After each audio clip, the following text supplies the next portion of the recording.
Tenang ku rindu.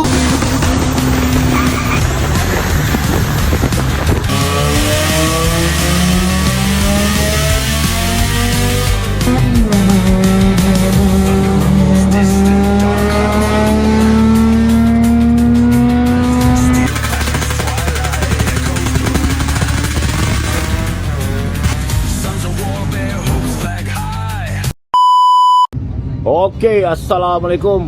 Alhamdulillah, hari ni kita orang daripada menyambut tetamu daripada Kelantan to KTM Generation 2026.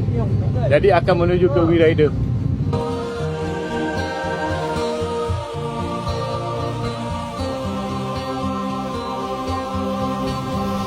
Siulang kedamaian, nanti kepulangan. Saat ditunggu hampir lumpuh, tenang ku rindukan. Jap. Handsome Okey. semua pakai Mercedes. Handsome semua pakai Mercedes.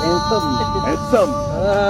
Nampak handsome. Betul. Kita bertemu Handsome. dalam Malam kata tak citizen tak kawan. Yang mana full face tu? Abaikan. gambaranku. Bina cinta satu, kemari sayangku. Perjalanan titian, masa kita pelukan. Perjalanan. Okey, sekarang ni kita dah sampai dekat Wheel Rider. Baru beberapa biji dia sampai. Jadi yang lain belum sampai lagi. InsyaAllah kejap lagi makin lama makin ramai. Jom kita jumpa jejaka dan jejaki Wheel Rider. Assalamualaikum. Nak interview sikit boleh? Siapa boleh bercakap? Nak tanya sikit. Ni panggil diorang yang datang untuk apa? Bukan pula. Cepatlah cakap.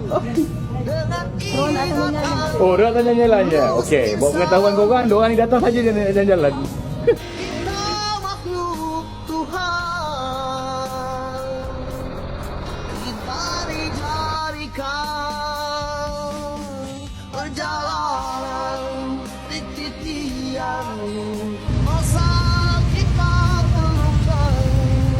Perjalanan masa kita, zaman berzaman, teguh ikatan sempurna insan, itu harapan padaku. Okey guys, sekarang ni saya berada dekat kedai makan. Area apa ni? Biryani rusuk kambing. Ni area Pasir Gudang. Ni saya dengar cerita lah kan, yang ni Wheel Rider sponsor. Jadi jom kita menikmati apa yang ada hidangan kat sini.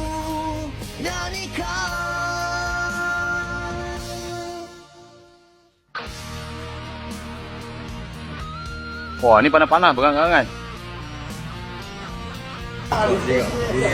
Yeah.